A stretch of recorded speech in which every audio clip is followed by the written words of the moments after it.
조갑자 TV 시청자 여러분 안녕하십니까? 2021년 6월 30일로 넘어가는 자정 무렵입니다. 어제 있었던 윤석열 씨의 출마 선언문에는 명언들이 많습니다. 이 원고를 직접 썼다고 그럽니다. 보통 정치인들이 쓰는 상투적인 표현이 없어요. 그리고 매우 투박하면서도 원칙주의자의 모습이 아주 뚜렷한 그런 글입니다. 투박하니까 오히려 진정성이 느껴진다고 그럴까요? 아주 좋은 글이라고 생각되었습니다. 그리고 예상보다 더 직설적으로 문재인 정권을 비판을 했습니다. 국민 약탈 정권으로 규정을 했습니다. 이게 아주 신조어로서 상당히 힘이 있을 것이라는 생각이 듭니다. 그래서 제가 명언들을 몇 개 추려 보았는데요. 특히 이 정권은 권력을 사유화하는 데 그치지 않고 집권을 연장하여 계속 국민을 약탈하려 합니다라는 대목이 아주 핵심입니다. 그러니까 문재인 세력을 국민 약탈 정권으로 규정한 것인데, 국민을 약탈하는 정권은 마적단적 성격을 가진 집단일 것입니다. 국민 약탈이란 말은 문명 파괴, 법치 파괴라는 의미이기도 합니다. 윤석열 씨는 또 생각이 다른 사람들이 함께 힘을 모을 때 우리는 더 강해집니다. 그래야만 이길 수 있습니다. 그러면은 빼앗긴 국민의 주권을 되찾아 올 수 있습니다. 라고 했습니다. 이 주권 회복 투쟁이라고 했는데 주권 수복이 되겠군요. 주권 수복. 있었던 주권을 빼앗겨서 다시 찾아오는 것을 주권 수복이라고 그러는데, 이것은 일종의 독립운동입니다. 그러니까 대한민국을 점령한 국민 약탈 정권으로부터 주권을 찾아오려면은 모든 국민들이 3.1 운동 정신으로 벌떼처럼 일어나서 분노 투표로 3월 9일 대선에서 압승해야 하는데, 그 방법으로서 윤석열 씨는 생각이 다른 사람들끼리 대동단계라는 것이라는 정의를 한 셈입니다. 그러니까 문제 제기를 하고 그 해결책까지 내어놓았습니다. 이건 쉽게 다른 용어로 쓰면은, 정치 용어로 쓰면은 야권 단일을 합니다. 이 생각이 다른 사람들끼리 뭉쳐야 더 힘이 난다 하는 것은 민주주의의 대원칙인데 사실은 세상사의 원리죠. 바로 공자가 논어에서 한 이야기 아닙니까? 화이부동, 군자는 화이부동이다. 군자는 다르지만 화합하는 사람이다. 이게 민주주의가 바로 관용이고 생각이 다른 사람들과 같이 사는 게 민주주의인데, 공자는 논어에서 그 원리를 화이부동이라고 했습니다. 반대로 소인은 동의불화, 소인배는 같으면서도 싸우는 사람들이고 군자는 다르면서 화합하는 사람. 그 밖에 명언들을 제가 한번 추려보았습니다. 윤석열 전 검찰총장, 전 검찰총장이란 말을 쓰지 않고 이제는 윤석열 예비 후보라고 해야 되는지 다른 용어가 하나 만들어져야 되겠습니다. 무슨 조직이 있으면 윤석열 위원장, 대표 이렇게 부를 텐데 윤석열 씨라고 하겠습니다. 윤석열 씨가 말한 것 중에서 명언이라고 생각하는 걸 추려보았습니다. 정의가 무엇인지 고민하기 전에 누구나 정의로움을 일상에서 느낄 수 있게 하겠습니다. 이것이 제 가슴에 새긴 사명입니다. 정부의 부채 급증으로 변변한 일자리도 찾지 못한 청년 세대들이 엄청난 미래 부채를 떠안았습니다. 청년들이 겨우 일자리를 구해도 폭등하는 집값을 바라보며 한숨만 쉬고 있습니다. 청년들의 좌절은 대한민국을 인구 절벽으로 몰아가고 있습니다. 이 정권이 저지른 무도한 행태는 일일이 나열하기도 어렵습니다.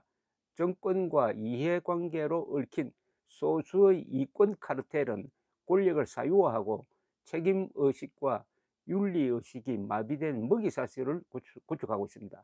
이 정권은 권력을 사유하는 데 그치지 않고 직권을 연장하여 계속 국민을 약탈하려 합니다. 이 대목은 이분이 검찰총장이었고 오랫동안 특수부 검사를 해 가지고 이 정권의 속성을 제일 잘 아는 사람이 쓴 글이라는 것을 염두에 둔다면은 '문재인 정권의 본질이 바로 이거구나.' 하는 것을 느끼게 하는 일종의 기소장 같습니다. 요 대목 제가 다시 한번 읽어야 되겠습니다. "이 정권이 저지른 무도한 행태는 일일이 나열하기도 어렵습니다. 정권과 이해관계를 얽힌 소수의 이권 카르텔이라고 그랬어요. 이권 카르텔은 권력을 사유하고 권력을 자기 것으로 만들어 가지고 사익에 이용하고 책임의식과 윤리의식이 마비된 먹이사슬을 구축을 해 가지고 아주 이 대한민국을 털어먹고 있다는 거죠. 자유가 빠진 민주주의는 진짜 민주주의가 아니고 독재요 전제입니다. 이 정권은 도대체 어떤 민주주의를 바라는 것입니까? 도저히 이들을 그대로 두고 볼 수 없습니다. 어떤 민주주의? 여기에 답은 안 냈지만 당신들이 말하는 민주주의는 조선민주주의 인민공화국 할 때 그 인민민주주의가 아니냐 이렇게 함축하는 괄호 안에 넣어 놓고 있는 말입니다. 존엄한 삶에 필요한 경제적 기초와 교육의 기회가 없다면 자유는 공허한 것입니다. 승자 독식은 절대로 자유민주주의가 아닙니다. 우리가 누리는 이 자유를 나누어 가지고 이게 영속되도록 만들려면은 경제적 뒷받침과 교육의 뒷받침이 있어야 된다는 중요한 원리를 요약한 멋진 글입니다. 국제사회에서도 대한민국이 문명국가의 보편적 가치에 기반하고 있다는 분명한 입장을 보여야 합니다. 대한민국이 어떤 나라인지 확고한 정체성을 보여주어 적과 친구, 경쟁자와 협력자 모두에게 예측 가능성을 주어야 합니다.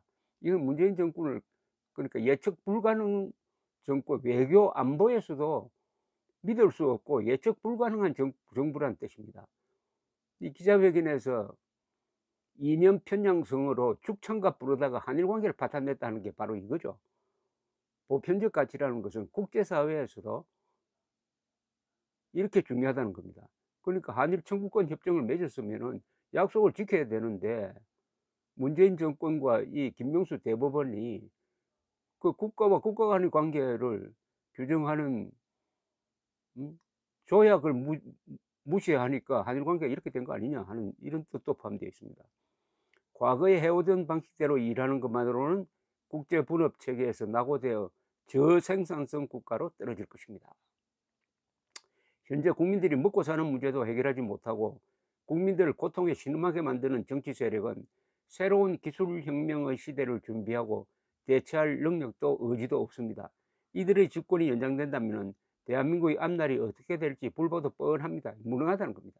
특히 기술혁신에 전혀 대응을 제대로 하지 못하고 있다는 겁니다. 이제 우리는 이런 부패하고 무능한 세력의 집권 연장과 국민 약탈을 막아야 합니다. 국민 약탈 계속 나옵니다.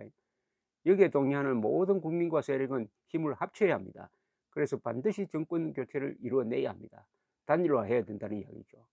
정권 교체를 이루지 못하면 개혁과 파괴를 개혁이라고 말하고 독재와 전제를 민주주의라 말하는 선동가들과 부패, 이권, 카르텔이 지금보다 더욱 판치는 나라가 되어 국민들이 오랫동안 고통을 받을 것입니다. 정권 교체라는 국민의 열망에 부응하지 못하면 국민과 역사 앞에 씻을 수 없는 죄를 짓는 것입니다. 이것은 누구보다도 윤석열 본인에게 해당되는 말입니다. 이번에 정권 교체 못하면 윤석열도 죄인이 될 수 있다. 그러려면 모든 것을 단일화로 뭉쳐야 한다 라고 스스로 규정을 하고 있습니다. 생각이 다른 사람들이 함께 힘을 모을 때 우리는 더 강해집니다. 그래야만 이길 수가 있습니다. 그러면 빼앗긴 국민의 주권을 되찾아올 수 있습니다. 우리의 현안을 해결하고 미래를 준비하는데 공정과 법치는 필수적인 기본 가치입니다. 이러한 가치를 바로 세우는 것이 국민을 위한 정치의 시작입니다. 세금을 내는 분들이 분노하지 않는 나라를 만들겠습니다. 세금 내는 사람들이 자랑스럽게 여겨야지. 어떤 데 가보면은 세금 내지 않는 사람이 세금 내는 사람을 악으로 몰고 1대 99로 나누고 세금 제일 많은 사람은 대한민국에서 무슨 죄 짓는 사람 취급하는, 세금 제일 많은 이재용은 지금 감옥에 가 있고 뭐 이런 거죠. 국제사회와 가치를 공유하고 책임을 다하는 나라를 반드시 만들겠습니다. 위대한 국민 여러분, 우리는 할 수 있습니다. 힘내십시오. 국제사회와 가치를 공유한다는 말은, 국제사회의 가치는 첫째, 인권입니다. 인권. 그리고 자유입니다. 평화입니다. 무엇보다도 법치입니다. 아주 잘 쓴 글입니다. 투박한 글이고 그래서 힘이 있는 글입니다. 감사합니다.